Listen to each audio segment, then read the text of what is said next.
Interviews with business owners and veteran executives who share their wisdom and expertise to help you de-stress, free up time, and make more money. Profits of IT.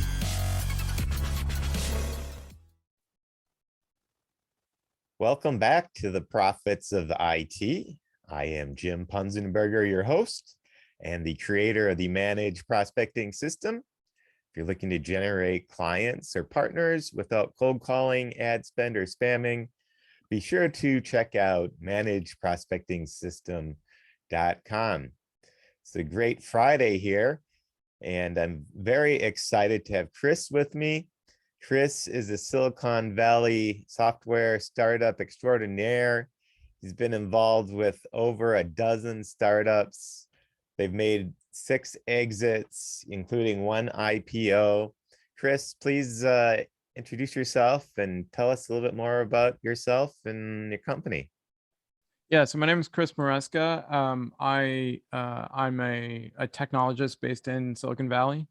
I have been doing startups since I was in high school. I started my first startup in high school, which was a technology-based acoustic modeling company that designed studios and dance venues for companies. I've been in Silicon Valley now for 24 years. I started out as a software developer at the company that invented the banner ad back in the day. And that company went public. And then I've been a CTO and VP of engineering at more than a dozen startups in the last 20 years. I was one of the first CTOs of the organization that became the Linux Foundation, if anybody knows what that is. And right now, for the what that is. Yeah, the Linux Foundation is basically the organization that runs Linux. Right. So if you use Linux, actually they have quite a lot of open source projects under their management. They also pay Linus Torvalds' salary, the creator of Linux. So among other things.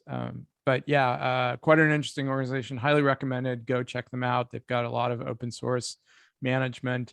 And they manage Linux in the sense of all the administrative side of things and raising funding to fund the developers who pay the developers who work on Linux. So they're a nonprofit based here in San Francisco, run by a really terrific guy named Jim Zemlin, who sort of cooked this up by merging a bunch of other nonprofits together. Yeah, and right now, for the past few years, I've been a chief operating officer at a number of organizations at a large company that made quality control software for construction projects. We had $23 billion of construction projects on our platform. And then I was the CTO at a healthcare startup that helps organizations exchange and share electronic health records between different electronic health record systems. So if you've ever been at a doctor and they ask that huge questionnaire about all your medical history, that's because they have difficulty accessing the electronic healthcare records that you might have elsewhere. And we built a system that allows instantaneous transfer of electronic health records between different systems. That company it works on the 3 largest electronic health record systems in North America. They're still going strong, but I was recruited last year to come and join a logistics startup that is part of one of the largest inbound logistics groups in the United States. And we're building a software platform for short-term haulage and otherwise known as drayage in the industry. And we're building a management platform for managing that process right now.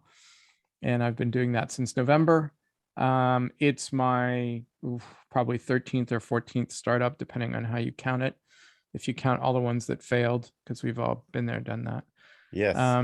Yeah, so Jim asked me about, what kind of advice I have for people who are in tech and in software. My particular expertise is startups, technology startups.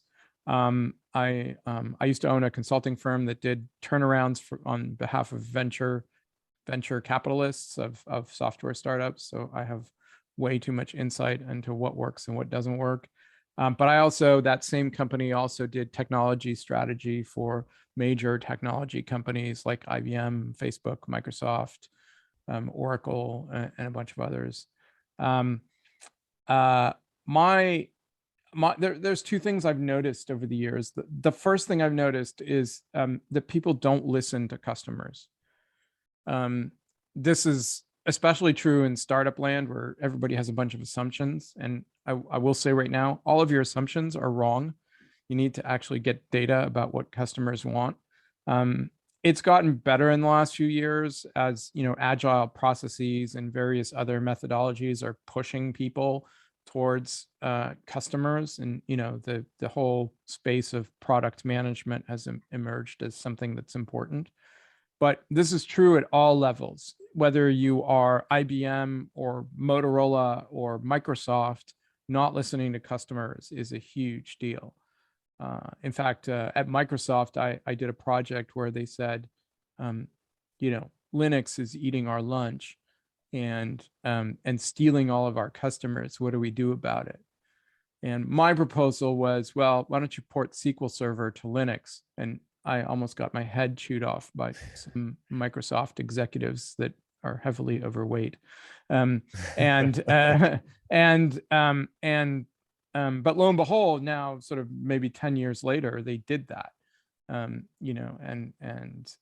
I think this is a case of not listening to your customers. Your customers want this, and you need to give it to whatever they want. I think the other thing that's especially true, especially in startup land, is that persistence is everything. And persistence and execution is what delivers. Everybody's got a billion ideas, and ideas are basically worth nothing. It's about persistence and execution. There's nothing you can cook up that is a secret competitive differentiator that your peers that are working on the same thing won't think of sooner or later. So that's kind of illusory. Yeah. Well, it's not even about copying. In Silicon Valley, there's sort of the Lemming phenomenon, and I don't know how it actually emerges, but at various points in the technology cycle, everybody seems to be doing the same thing and pulling in the same direction.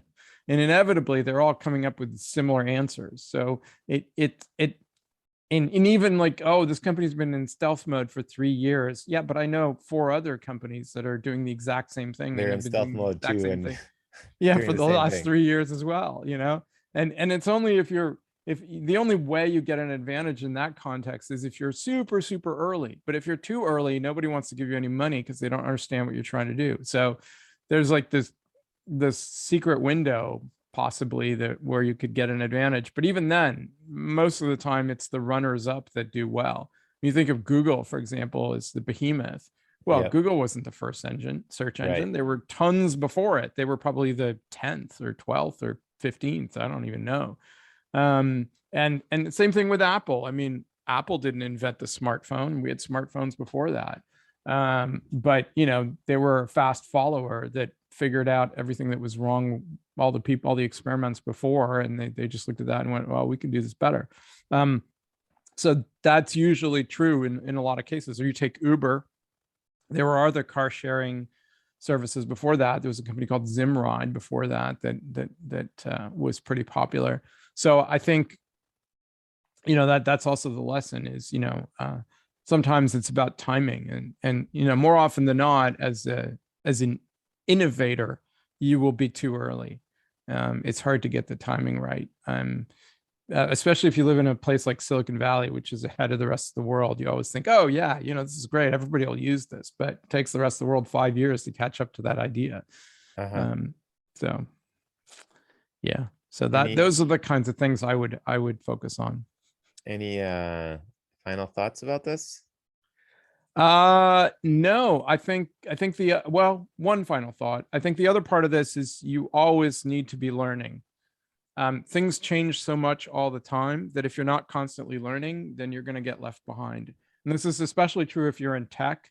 We've seen a whole raft of new, if you're a software developer, new languages, if you're in IT, a new bunch of new technologies and new stacks and new ways of doing things. You always need to be learning. And yeah, it's easy to assume that you kind of, you're good where you are, but that's never true. I always joke that I know nothing. I don't know anything. All I know is I need to keep learning from other people that are smarter than me. Keep learning from other people that are smarter than you. That sounds like good advice. So, Right. Chris, is there people that you'd like to have reach out to you? Any types of businesses that you're looking to network with, do business with, or any other types of people? No, I'm happy to talk to anybody. I mean, I don't have any particular agenda. We're not selling any product, so for us it's really I will say if you are looking for work, if you're a skilled software developer or a skilled DevOps or other software engineering person, always interested in hearing from people. You can look on our website, which is careers.square8.com. You can look at that website and see if there's something that's appealing to you, or just connect with us and we'll keep your resume on file. Because recruiting right now, as everybody knows, is difficult, and we're always looking for skilled people. So check out careers.square8.com. Yeah, and that's with the number 8, square 8. So it's SQUAR number 8.com. Yep. Great. Yep. So be sure to check that out if you're a skilled software developer or the like. Chris would love to hear from you. Well, thank you, Chris, for sharing. It's been wonderful having you on here. I really appreciate you being fruitful with your time. Great. Thanks very much. And thanks for having me. And until next time on the Profits of IT, I am Jim Punzenberger, your host and the creator of the Managed Prospecting System. If you're looking to generate new clients or new partners, be sure to check out managedprospectingsystem.com. Thank you for tuning in to the Profits of IT. Please smash that like button, subscribe, and share.